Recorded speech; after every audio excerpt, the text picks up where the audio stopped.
नमस्कार, राम राम। गौतम खट्टर जी को लेकर के पिछले दिनों बड़ा विवाद हुआ था। सारे राष्ट्रवादी और हिंदू हृदय सम्राट जो सोशल मीडिया पर सक्रिय हैं, उन्होंने नए सिरे से मोदी सरकार को गालियां देनी शुरू कर दी। हिंदू द्रोही तो घोषित कर ही दिया है बहुत सारे लोगों ने, जो अपने आप को महान क्रांतिकारी राष्ट्रवादी मानते हैं, नवोत्थानवादी जो हैं।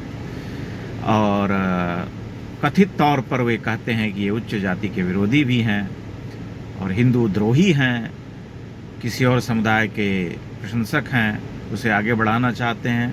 प्रधानमंत्री जब भी कुछ ऐसा कहते हैं या उल्टे सीधे उनके झूठे पोस्टर्स लगा करके AI जनरेटेड वीडियो बना करके और तमाम चीज़ें जो है की जा रही हैं ताकि तोड़ा जा सके। आज जो है 4-5 दिनों के बाद उन्हीं खट्टर जी का जो है पूरा इतिहास भूगोल सामने आ गया। उनकी कुंडली खुल गई तो उनके भूतकाल का पता चल गया कि कैसे जो है कभी आम आदमी पार्टी तो कभी कांग्रेस तो कभी यहाँ तो कभी वहाँ, सब जगह मुँह मार रहे थे। जब सभी जगहों से संभावनाएं समाप्त हो गई, कहीं राजनीतिक भविष्य जो है सुनिश्चित नज़र नहीं आया या स्वर्णिम नज़र नहीं आया, तब राष्ट्रवाद का चोला उड़ा और महान हिंदू बन गए। और उसके बाद हिंदू बन गए तो हिंदुओं की चिंता करने लगे तो आए दिन नरेंद्र मोदी से लेकर के अमित शाह सबको रास्ते दिखाने लगे और लोगों को बताने लगे कि देखिए मैं सबसे बड़ा क्रांतिकारी हूँ, हिंदू हूँ, महान हिंदू हूँ, मुझसे बड़ा हिंदू कौन हो सकता है। फिर वही जो है एक घटना हुई गोवा में और उसके बाद राष्ट्रवादियों में उबाल आ गया तो उन्होंने गाली देना शुरू कर दिया। अब जब गाली दे दी और 4-5 दिन के बाद जब सच्चाई पता चल गई, तब वही जो है अब डुबकी मार के घुसे हुए हैं।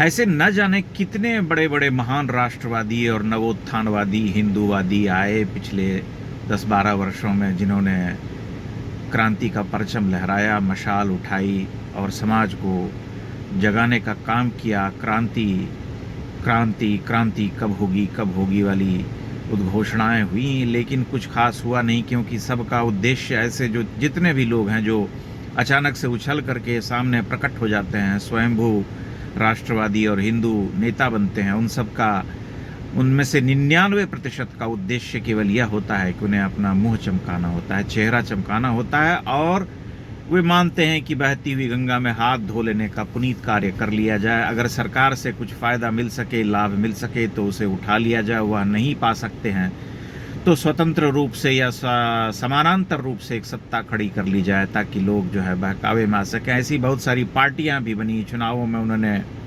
आगे बढ़ने का प्रयास भी किया पिछले चुनाव में भी, लेकिन वो सब धराशायी हो गए समय के साथ।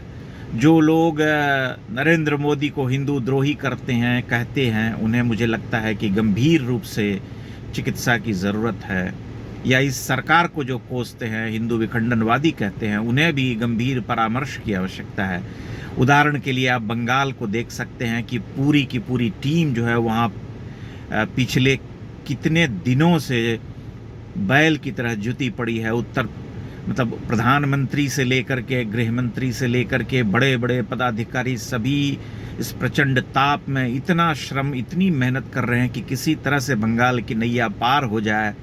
क्यों पार हो जाए, बंगाल क्यों बचाना आवश्यक है, ये सब जो है इनके प्रायोरिटी में, इनकी प्राथमिकता में पहले है। अब लोग यहाँ आ जाएंगे ये भाषण देने के लिए कि अरे बंगाल में इतने समय से अत्याचार हो रहे हैं हिंदुओं के ऊपर, क्यों नहीं किया। अरे भाई साहब, लोकतंत्र में इस तरह से हर जगह दखल दे करके अपनी बात नहीं मनवाई जा सकती है। उसका एकमात्र रास्ता लोकतांत्रिक है। वोट के रास्ते ही आप सुदृढ़ और एक ऐसी सरकार का चुनाव कर सकते हैं जो आपका रक्षण कर सकता है। बंगाल का पड़ोसी है असम, और आपके सामने ज्वलंत उदाहरण बन करके खड़ा है कि कैसे हेमंत विश्व शर्मा ने वहाँ पर चित्र बदल दिया है। इसलिए वहाँ का जो हाल है उसे देख करके भी अगर आप नहीं समझ पा रहे कि लोकतांत्रिक रूप से कैसे हमें व्यवस्था को सुधार देना है, एक व्यक्ति कैसे पूरे राज्य का परिवर्तन कर सकता है, तब फिर उन्हें कौन बचा सकता है। इसलिए इस तरह के उपदेश देना, क्रांति करना, धमकी देना और सरकार को कोसना, इस सब से कुछ प्राप्त होने वाला नहीं है। आपको समझना चाहिए कि आकंठ हिंदू हित में डूबी सरकार है, लेकिन किसी अन्य विश्वास को मानने वाले या अन्य मजहब के जो लोग हैं उनकी अनदेखी इस देश में लोकतांत्रिक व्यवस्था में नहीं की जा सकती है। उन्हें भी केवल मुख्य धारा से जोड़ने का कार्य किया जा सकता है, लेकिन जो राष्ट्रद्रोही हैं उन्हें सज़ा भी मिलेगी, उन्हें दंडित करने का कार्य भी होता रहेगा, चलता रहेगा। इसलिए ऐसे जो नवोदय जिसे हम कहते हैं कि नए नए नायकों का जो उदय होता है आए दिन, और जिनके बहकावे में आ करके हम आगे बढ़ते हैं और हमें लगता है कि बस अब क्रांति होने ही वाली है, अगले 5-6 दिनों में, 10 दिनों में, 1 महीने में, 1 वर्ष में जो है पूरा यह हिंदू राष्ट्र हो जाएगा, तो उन्हें समझने की आवश्यकता है कि ऐसे लोगों के बस में कुछ नहीं होता है, उनके वश का ये सब है नहीं। इसके लिए बहुत सधा हुआ व्यक्तित्व चाहिए, जो जीवन में जिसने बहुत स्ट्रगल, बहुत संघर्ष किया हो, जिसकी एक चेतना हो, जिसकी एक विचारधारा हो, जो राष्ट्रवाद में विश्वास करता हो, सांस्कृतिक राष्ट्रवाद में, और जिसका एक तप का इतिहास रहा हो कि भाई इतने लंबे समय तक, इतने लंबे समय से कार्य कर रहे हैं।